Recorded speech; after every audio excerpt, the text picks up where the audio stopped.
Yadamadi, everyone, thank you for being with us this, I guess, early afternoon in the Central and Eastern time zones and late morning on the West Coast. We appreciate everybody taking time to join us for this. It's my pleasure to introduce us and kick us off. We'll be moderating today's session. My name is Omar Samji. I'm a member of the National Conciliation and Arbitration Board and am a lawyer by profession based in Houston. Our speaker, our presenter today is Zulfikar Prasla. Zulfikar is a business lawyer and former legal member of the Council for the Southwest. He's based in Sugar Land, Texas, and a founding member of the Prasla law firm. Zulfikar has a breadth of experience dealing with all forms of businesses, touching pretty much every industry that the Jamaat is involved in, and so his perspective will be very useful and hopefully informative for everyone as we go through today's presentation. Before we dive in, a couple just quick housekeeping items. We will run for 1 hour and we will end on time today. Our presentation will be about 45 minutes in length, followed by about 15 minutes for Q&A. Please use the Q&A box through Zoom to submit questions. You can submit questions as we go. We will try to answer questions along the way, as well as make sure there's time at the end for additional questions. The opinions that we'll be sharing are mine and Zulfikar's opinions. They're not any specific cases or situations we've dealt with.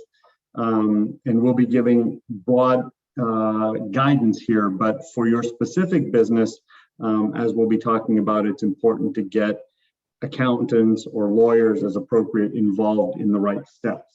Because you need to customize for your particular situation.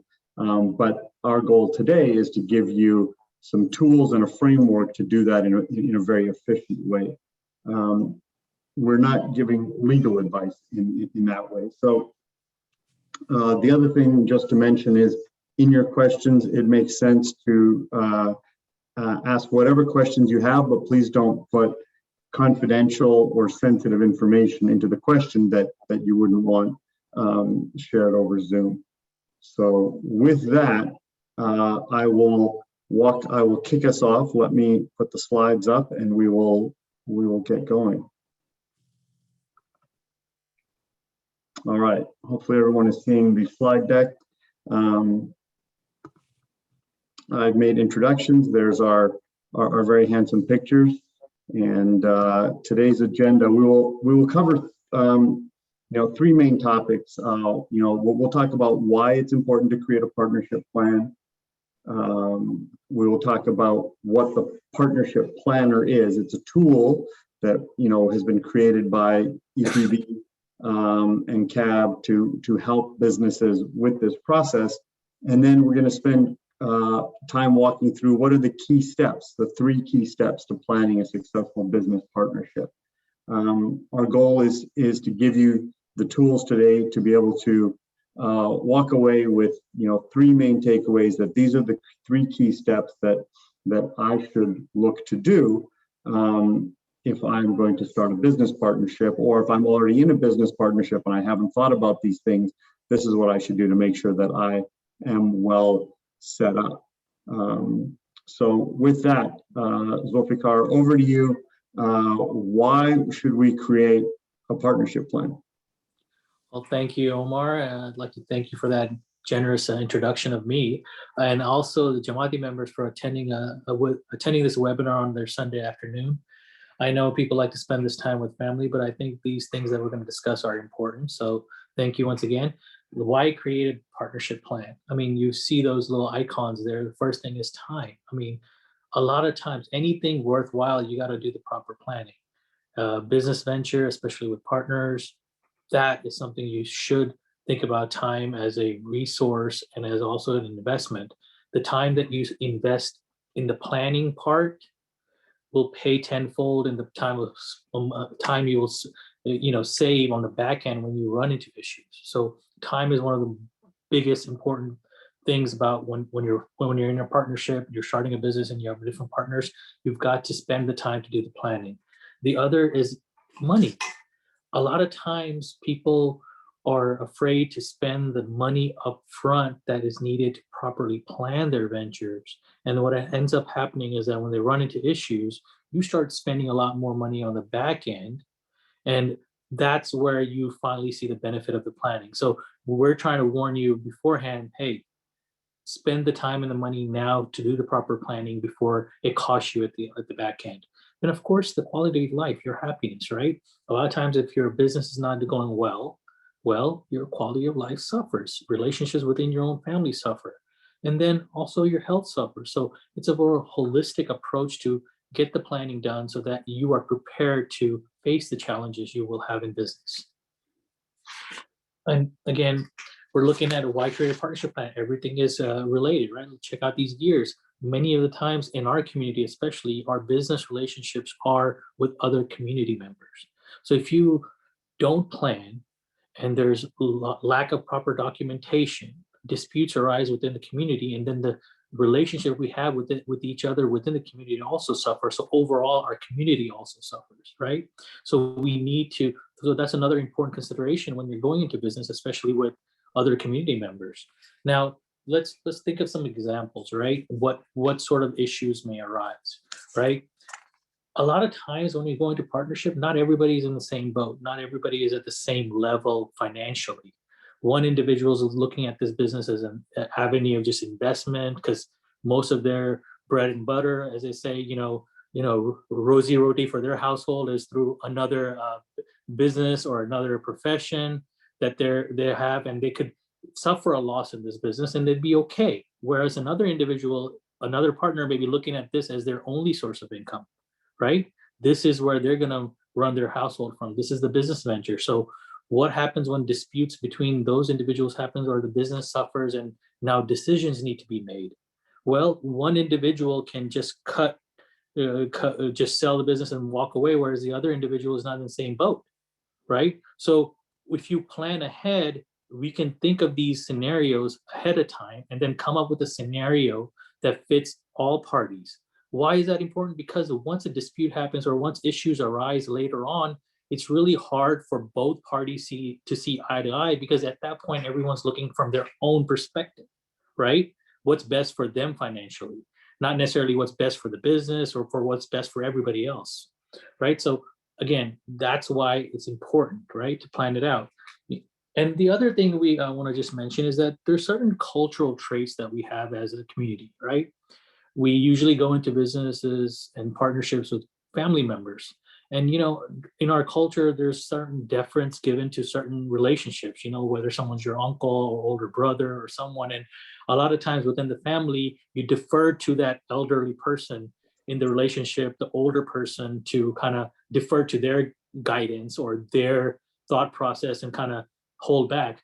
In business, it's hard to do that. But a lot of times those type of cultural traits translate to the business where one partner is too shy or too afraid to speak their mind about certain things. So we need to recognize that. And one of the reasons is that we're going to talk about is the partnership planner, because it'll help you overcome some of those cultural challenges that you may face within your relationships as well.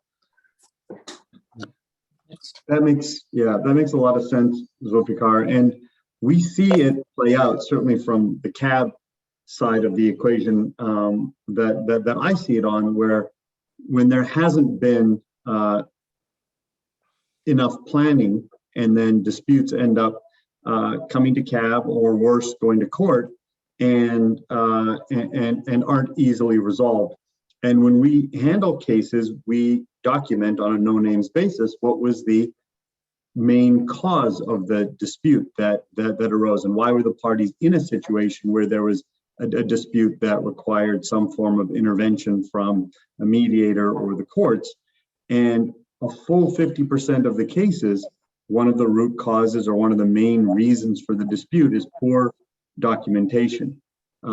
There's often other stressors or other factors involved, but the absence or the lack of proper well-written documentation that was thought out in advance is one of the factors in literally half the commercial disputes that we see. So it really is, as you point out, a key component. So let's dive in. What are the key topics in partnership planning? Right. So here we have a little diagram of what are the topics.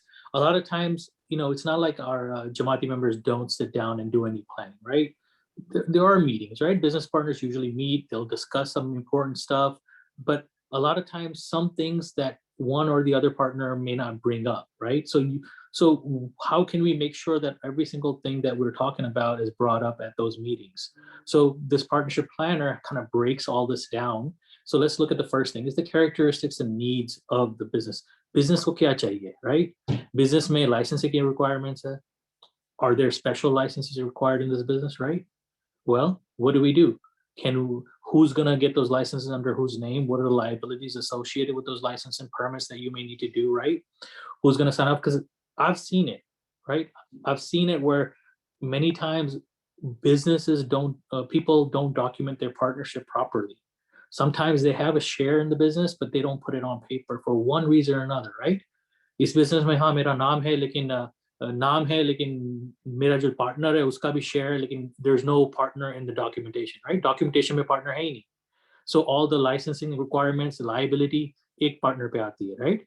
So what do? What happens if all the liabilities fall on the partner? Why did we do that? Why did we put everything on one partner and not the others? What were the reasons for it? Did we take advantage of that?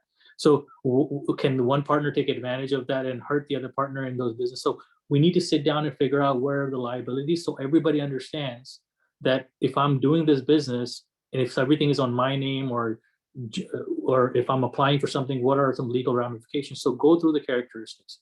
Then second, I think is the presentation on? Okay, there we go.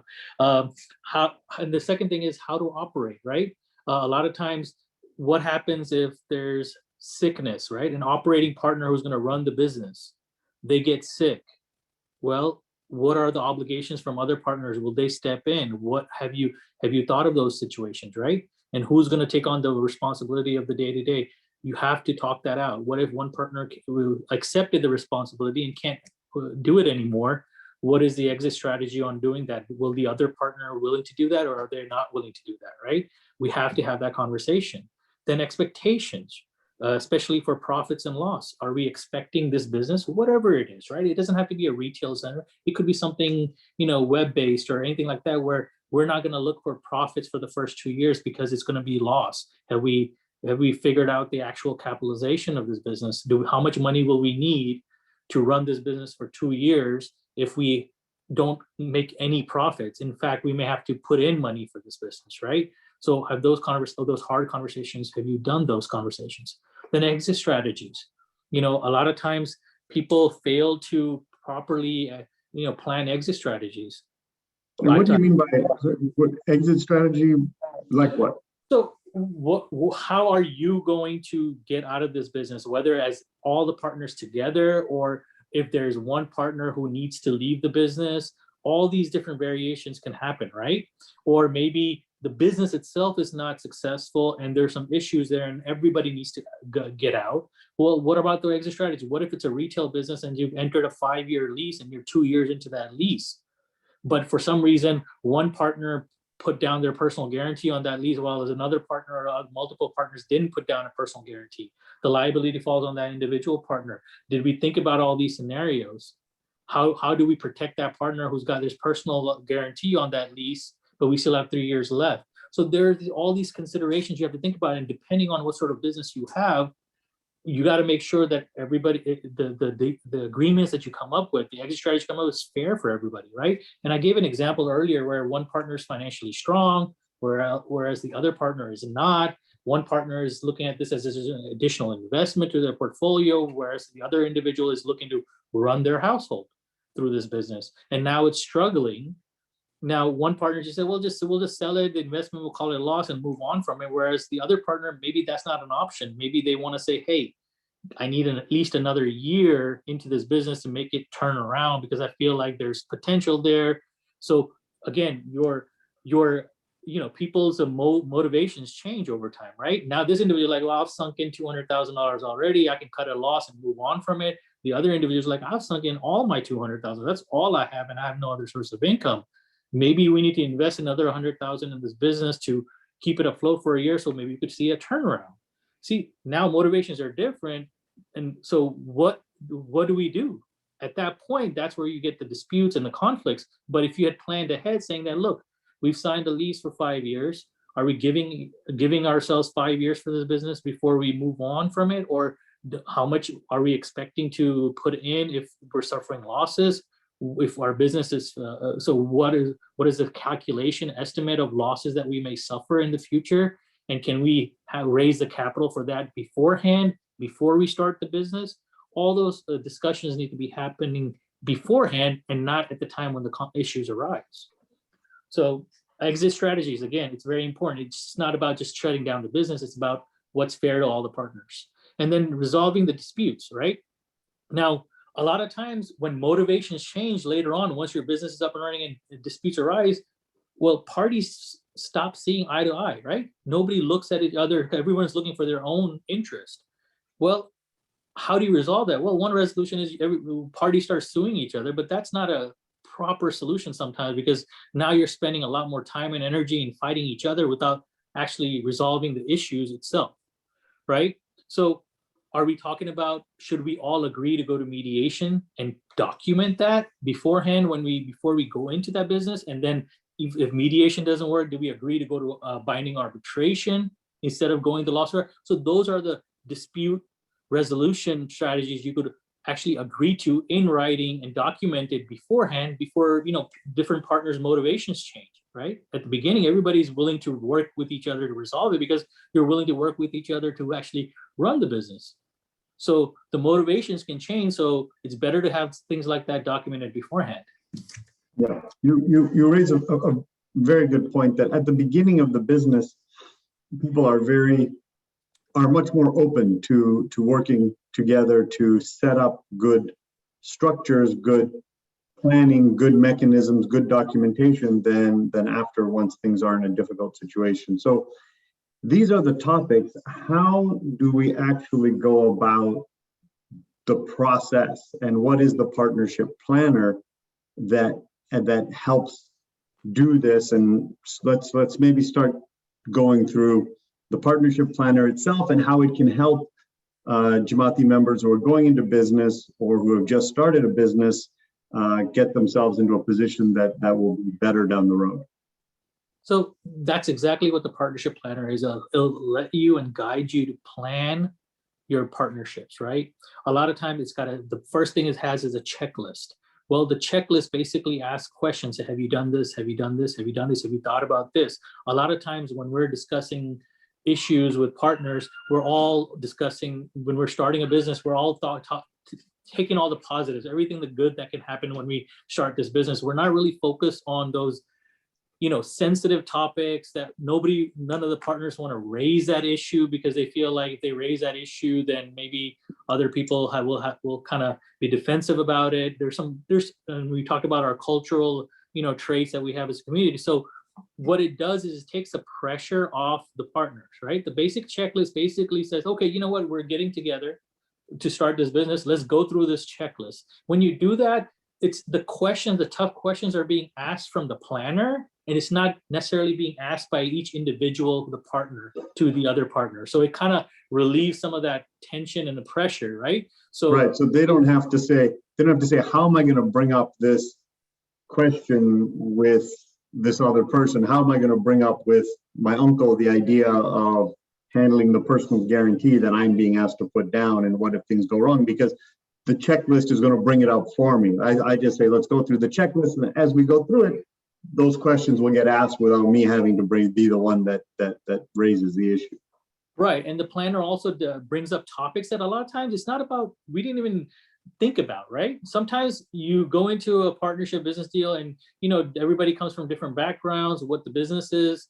Well, a lot of times certain things may not come up in your discussion. So the partnership planner is a good resource where it'll allow you to question, it has questions in there that you may not have thought of yourself. So it brings that into play as well, right? And then of course, it also brings in questions about how to do exits and to resolve problems and disputes, right? So those are the components, and as we keep moving forward, and we'll talk about some of those things, right? So let's go to the next. Okay, so 3 steps to planning a successful partnership, right? First, we've got the partnership checklist we talked about in the planner. Then the next step is what sort of entity. A lot of times people sort of just kind of say, are we going to form a corporation? Are we going to form a limited liability company or some sort of a limited partnership? You have to ask this question because what you're doing, what sort of business you're doing, which entity you're going to form fits that business best. And not only that, it rolls into the third part is preparing the partnership contract, because depending on what sort of entity you form, you're going to either be finding drafting bylaws or you're going to be for drafting company agreements. So it kind of rolls into the third part is where you're actually going to just document everything, right? You've had these hundreds of discussions with your partners, you went through the planner, you've written stuff down, you've talked about it, but have you consolidated into a document? And that's the third key step, is to actually document it, right? Okay. So these are the 3 things we talked about. We want people to leave knowing that there are 3 key steps to planning a successful partnership, and this is it. So the checklist, the entity, and then the contract. So that's right. Maybe we should talk about, you know, a little more about each of these. Right. Okay. So the checklist. The checklist. So now these are not all the questions, but these are a lot of the questions that you'll see in the checklist, right? What are you going to call this business, right? A lot of people don't even know what they want to call their business. What is its purpose? So what is the purpose of this business? Maybe the name needs to relate to what you're doing, you're going to be doing, right? What are the responsibilities of each of the partners? What we talked about, is it going to be an operating partner, one partner or 2 partners are going to run the day-to-day, and then the other partners are sort of investors, and they're going to be on the periphery, you know, doing the overall management where to make big decisions, you know, contributions, how much, which partner is bringing how much money? What about if one partner has less financial ability, or is the other partner willing to bring in additional capital to take care of the capital needs for the business? You have to go through all that. You know, one of the things that a lot of people don't think about, you know, it's key, it's up there, is that how will changes in the partnership be handled, including death and disability, right? What sort of a strategy are we going to use if an individual, let's say it's an investor partner where they don't handle the day-to-day? Well, that individual, if they were disabled or died, the effect it may have on the business would be different versus an individual who's actually running the day-to-day operations, right? What sort of succession planning have we done in that scenario where the individual who knows the business inside and out, who's been running it for multiple years, that individual is disabled now and can't maintain that business? What should be the exit strategy for that individual from that business itself, and how will that business go moving forward as far as the other investors are concerned, right? Or other partners are concerned. So I think this checklist, I don't want to go into every single question, but as a brief, it raises these questions for you to start thinking. And then a lot of times these questions will be raised and you may not have an actual strategy for it, but once you've discussed it and you have these questions and you don't have answers for these questions, that's when you can involve the professionals, your attorneys, to actually get some ideas on how can we best resolve these type of situations, right? So that's what I want to say is about this. This checklist will kind of guide you through that. Okay, and this checklist is in the partnership planner. Yes. Right. And we have a question that, you know, where should people go to access the partnership planner? Where is it? How does one get a copy of the partnership planner? Right. So we're going to be posting the link for it in this presentation later on. And I believe there will be follow-up emails where they'll be sending you a resource list of where you can find this planner. Those who've signed up for the seminar will be getting an email, but I think we'll be also posting it in the chat as well. Yeah. Here. Okay. So we'll post it in the chat. We'll send it to people in the follow-up email, and I believe it's on the web as well. It should be in everyone's chat right now, but it's on the smileychamber.org website. But the link to that is also in the chat. Okay, So this is key step number one, get the planner, go through the checklist. Key step number two. Again, choosing what type of entity. I would suggest that do not go into any sort of partnership where you haven't formed an entity. You should always create some sort of an entity, whether you're even going to business by yourself, not on different partners, to create an entity, because you limit your own personal liabilities.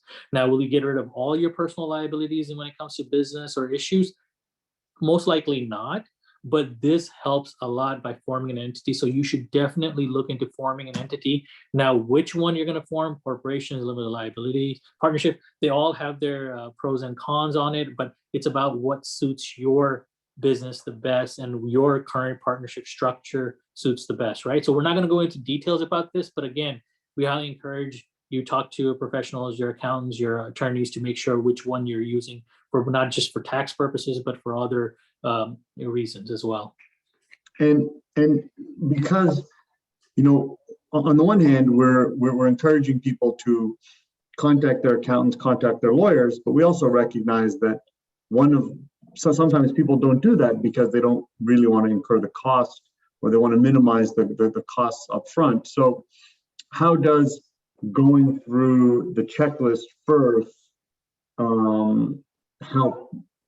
help manage the costs of that you need to incur from your accountants and lawyers? And does it help keep it down, or how does that, what's the benefit from the cost management side? So a lot of times what happens is that you go to an attorney and say, okay, this is what we want to do. What do you want to do? So a lot of times attorneys like me, we have 1,000 questions that we ask you. There's a lot of back and forth going on, a lot of discussions.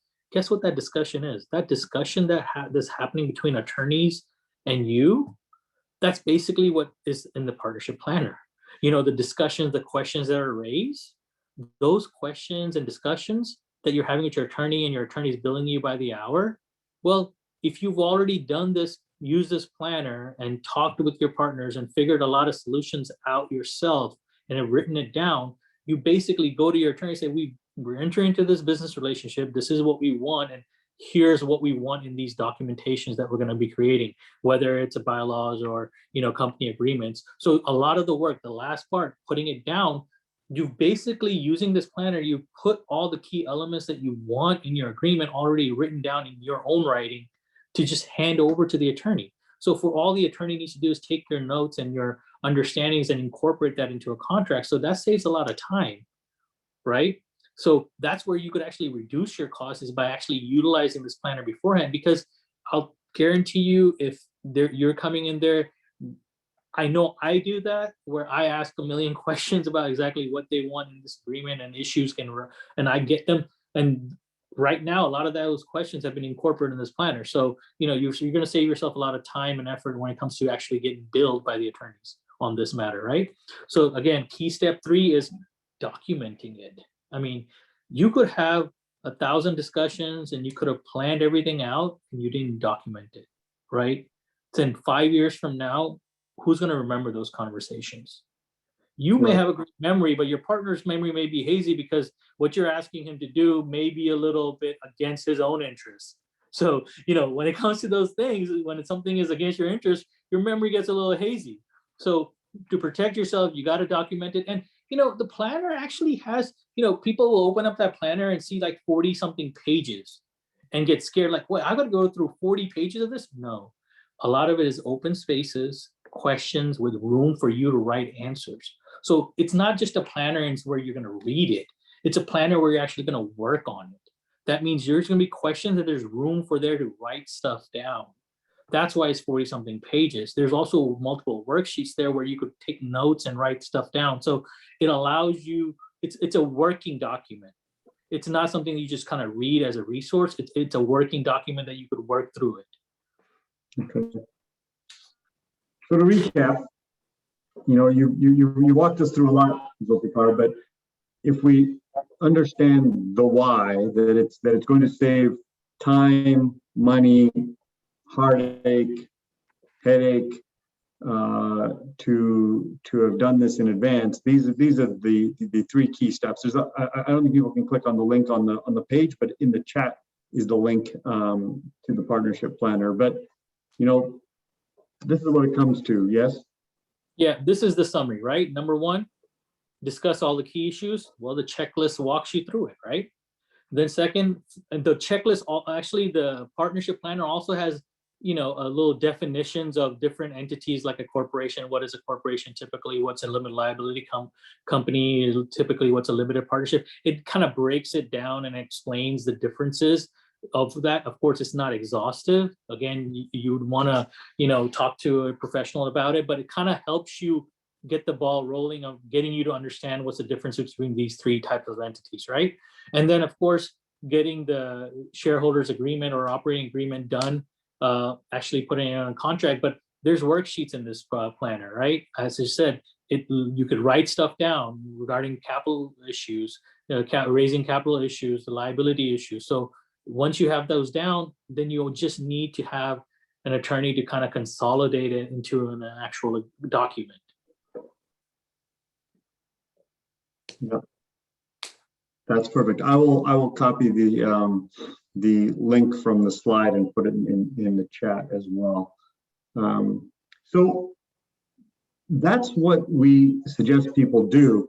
Now, that's not to say that there will never be conflict in a business, even a well-planned.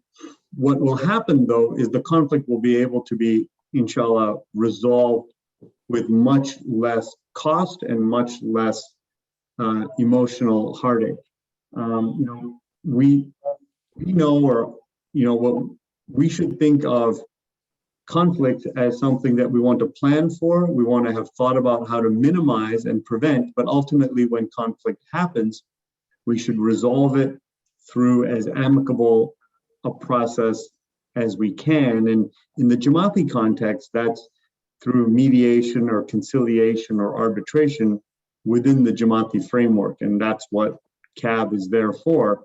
And we know from the guidance we have that it is preferable not to have costly and public litigation on matters that can be resolved through mediation or arbitration. So we try to find solutions where we come together, and CAB is there to help do that, both from, you know, there's access by telephone, there's access on the web through b.ismaili/CAB, as well as we return to Jamaat Khanas now and have more access to Jamaat Khanas on the notice boards in Jamaat Khanas. So all of these steps are important to prevent conflict, but ultimately, if conflict does arise, you will have a conflict that will be much easier to resolve and will be much easier to resolve through something like mediation because there's better documentation. But there's also, maybe Zulfikar, before we wrap up, we can talk a little bit about, you know, this is one Jamaati component that CAB is there on the back end for disputes, but I know EPB has launched the business advisory team that is on the front end of the process and works with businesses through the whole process, both from partnership planning through a whole range of other needs that businesses have. And so maybe you could speak to that to just help, you know, make sure everyone knows a little bit about that. So I'm pretty sure Jamaat is aware of the access program, right? Where any Jamaati individual has some issues, whether it's within their family or some sort of other issues where they're looking for resources from the Jamaat to help them, they contact the access line. Well, the BAT team, BAT is actually the sort of the access sister component of businesses, right? So it's not necessarily your personal self, but the business issues that you're running into, especially, you know, we saw last year with the pandemic, a lot of businesses were suffering under COVID, COVID virus, you know, running rampant through the country and the world. Well, what do we do? So a lot of times this BAT actually was created to help those businesses to figure out whether they can qualify for SBA loans or whatnot, to ask for some guidance, have some resources available.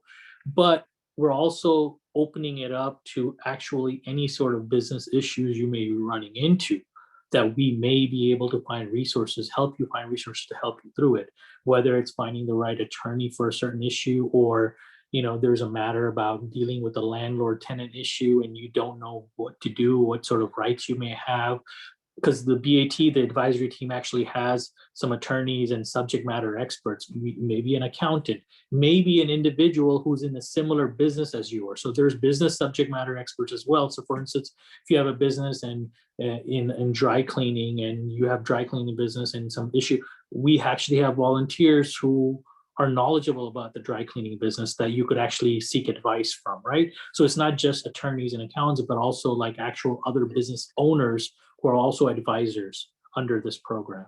So it's a great resource for businesses to call for any sort of guidance they need from their industry for their industry. Okay, that's super helpful. So we invite folks who are on the webinar to submit any questions anyone has, again, through the Q&A box. We'll try to answer them right here. We'll give people a minute or two to do that. And maybe while we do that, I'm going to just put up the slide from a couple slides back that just has the 3 steps on it for people's reference. I'll also get that link into the chat box. So anything else you want to cover, Zulfikar, while we wait for any final questions? I just want to add and emphasize this point. We're talking about dispute resolution. It's better to actually have the parties enter into an agreement to agree to a certain pathway to dispute resolution, such as mediation, arbitration beforehand. And in those documents, you could actually document who you want to be who you want to go to. So for instance, if you want to bring this case to CAB, our CAB, and you want to document, you could actually designate who you want to go to mediation in those documents. And not only that, I think Omar will agree, if you bring any case to CAB, one party has to be Ismaili. It doesn't have to be both parties. So that's key, because a lot of we form partnership with other non-Ismaili individuals, and you guys can agree that, hey, there's this process in our community where we could do mediation, and it's open and it follows the AA guidelines. So we could actually have parties from outside the faith community come in as long as one of the parties is Ismaili. That's right. So something to consider. That is very that's a very good point, that whether Jamaati members are in partnership with other Jamaati members or non-Ismailis or a mix, both the partnership planner on the front end and CAB services on the back end and the BAT services throughout are resources that are available to help with planning, managing, and dealing with any conflicts that arise. So open up for Q&A, right? Yeah, we are open for Q&A. We invite you to use the Q&A box or the Q&A sort of entry box in Zoom to submit any questions anyone has. We'll give people a minute to do that. I think I see one question pop up. I can kind of move forward now. I think the question is, if one person has basically legal status and another partner doesn't have legal status, what do you do in those scenarios? Right. So though that's a very complex question about what to do, but I think there are ways, if you actually search for those ways through attorneys and figure out what are ways to protect and actually allow the individual who doesn't have status to be able to have some sort of a say in how the business goes. There are ways to do that, to document it. It may not be the perfect solution, but depending on your scenario, but there may be solutions you could have where the individual who doesn't have status and may not be in the partnership or certain documentation, but kind of protect them as well. So it may not be the perfect solution, but there are ways to kind of acknowledge that additional partner and be able to protect them as well. Okay. Any other questions? No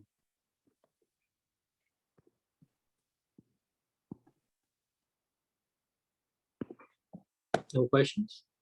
There's one right there. Can you emphasize the simple steps to execute in most handshake agreements, which is most common in our Jamaat? So how do I think it's a how to handle a situation where you have mostly a handshake verbal agreement, and how to get that from that point to something that's more planned, and how do you make that as simple as possible or as easy as possible?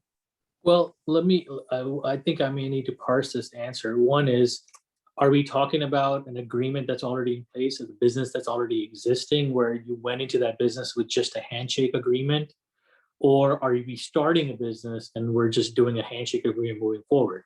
So as far as the second part, I would say if you're starting a business and you're doing a handshake agreement, I would say no. let's use this partnership planner and document everything and do it properly.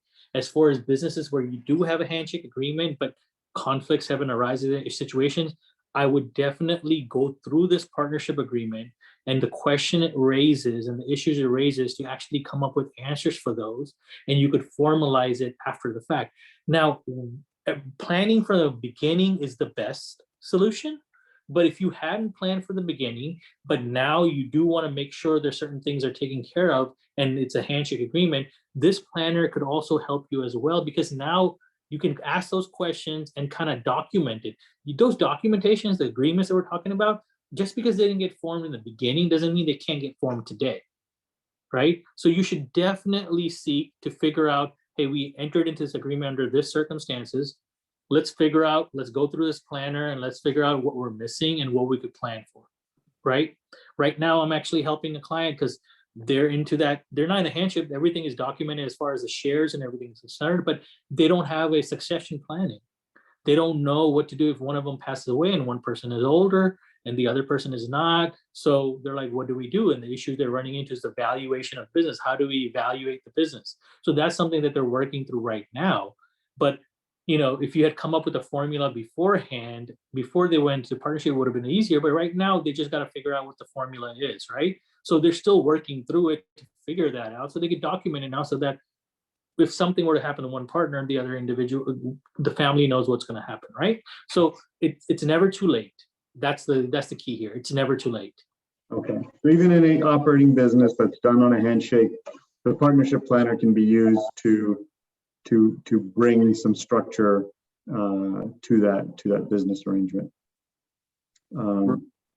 There's one question here is that I want to put together a partnership, like an investment fund with some partners, but I don't want it to be visible to others, outside of that relationship, who owns our LLC. And is there any issue around that? Well, there are ways, depending on the structure you use, on what is disclosed publicly, whether or not it comes to management. Let's say it's an LLC and it's manager managed, right? So members are not disclosed in those corporate documents when it comes to the state or the government. It's just who are the managers of the company, and the members are not disclosed. So there are ways to be able to kind of give you some shielding about public disclosure of your interest in a company. There are ways. But I would suggest you, again, reach out to an attorney to be able to do that and figure out what exactly you're trying to protect yourself from, right? So it's kind of a loaded question in that sense, where I don't know why you're trying to hide it from your employer, because does your employer prevent you from investing in any business or what? So is there some sort of conflict with your employer that you may have in a contract where you're not allowed to go into a similar business as what your employer is in, where you can't do it? There's a non-compete agreement that you have. Well, if you're doing that, then you're kind of taking on that risk if you're going to do that. But again, this is a complex question where I could say, yes, there's a way to hide yourself. But again, there's other questions I may have for you, why we're doing it, right? Mm-hmm. Whether or not what you're trying to do is whether or not even illegal to do it or not, right? So I don't want to suggest you should do something illegal, right? So I can just say, yes, there are ways, but what's the purpose behind it? And that's a discussion you should have with an attorney.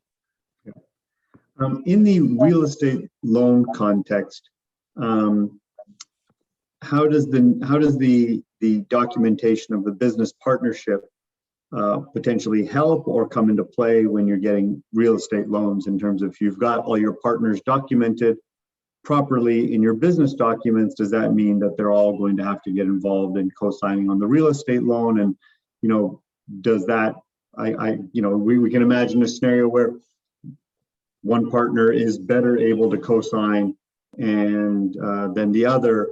And so therefore, if you have all the partners on the business documentation properly, is that actually potentially a problem for the co-signers on the real estate loan? Or are they separate and the co-signers on the real estate loan doesn't matter, documenting them properly on the business side isn't going to come into play? Well, there's different reasons for why some people have issues with signing on loan documents, because their own personal liability goes up and all that stuff. So usually from the bank's perspective, a lot of times they will say, who are the members, who are the owners of this company, right? They want to know.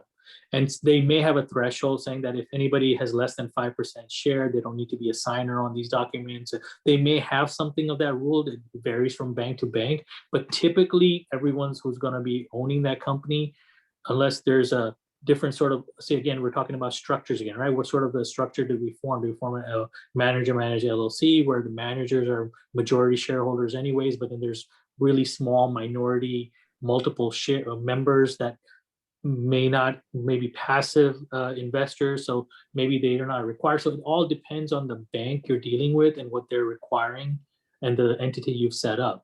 But typically, let's say there's 4 partners and they all own 25% of the company, they'll all be signing those documents. You're not going to be preventing one. But of course, the bank's going to do their own underwriting. So that means the banks looks at all 4 partners and they see that 2 are very financially strong, and they're going to underwrite this loan just on those 2 individuals. They know the other 2 are weak, but that doesn't matter. They'll still get them to sign it. It's just they sees the collateral as those 2 financially strong individuals who could they go after if they need to recoup any loan proceeds. So the banks will do their own underwriting. I wouldn't worry about it, but it's more about what you want to disclose and what exactly is your issue with wanting to sign off. So I've seen it where some people, for some reason, say, I don't want to put my name on that loan, so don't put my name on the business. I'll be a side partner, and you run into those issues. But you have to ask yourself exactly why you're doing that.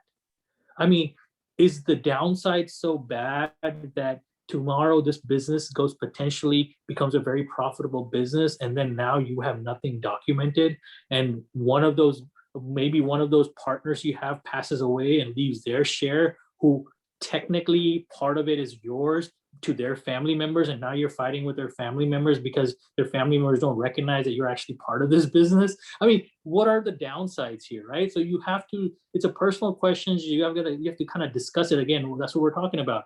Getting you start thinking about it. Why am I not putting my name on this business when I should be? Because I want to basically ensure my interests, right? Mm-hmm. Especially for succession planning. So there are a lot of things you have to think about. But again, as far as this original question is, if you're on the company and you're one of the majority shareholders, you're definitely going to be signing. Okay. And there's another question that is on the succession planning, particularly around when one partner dies. What needs to be done either with a professional advisor, or how much can be figured out before meeting a professional advisor for, having planned out what to do if one partner dies? So the first question is that if an individual dies, do you want just the shares to go to the family members, right? The individual has a will, he left behind his business or whatever to his family members. Are you okay with that? Are you okay with that? If you're saying, you know what, I have a great relationship with my partner, we're great, we're best of friends, but I don't know, I want to deal with his wife or his, I deal with, or the other way around. I don't want to deal with that husband in this business. So that's the first question, right?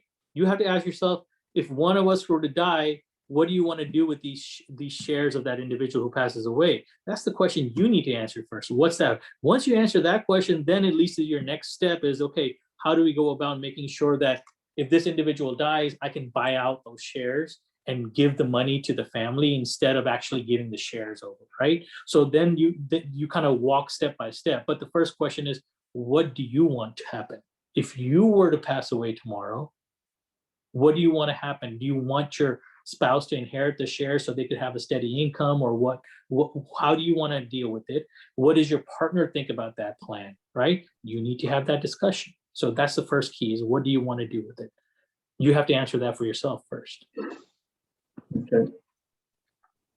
Any other questions? No, we have a couple minutes if anyone has any final questions to submit. Otherwise, we will wrap up. It's been really great, Zulfikar. Thank you for taking time to be with us today, and thank you to all the Jamati members who joined. It was it was a big group, so great to have everyone here. We'll give another minute to see if there's any further questions, but the links to the partnership planner are in the chat, and then we will also send a follow-up email to everyone who registered with the link to the partnership planner. I believe the recording will also be available, so we can make sure that the link is sent out for that as well, for anyone who there was a comment in the chat that, you know, not everyone's in a quiet place where they can listen carefully right now, so having the recording was a request. So we can send the link out to the recording and a link out to the partnership planner, and we appreciate everybody taking time to be with us, and Zulfikar, especially appreciate you putting in the work to put this together and do this for the Jamaat. Thank you. You're welcome. Thank you, Omar. It's great back and forth here. Always fun. Always fun. So no other questions. We will wrap up, and thank you to everyone, and enjoy the Sunday afternoon. If you're anywhere near Houston, it's a hot day out there. So Yes, it is. Okay, Yali with it. yeah.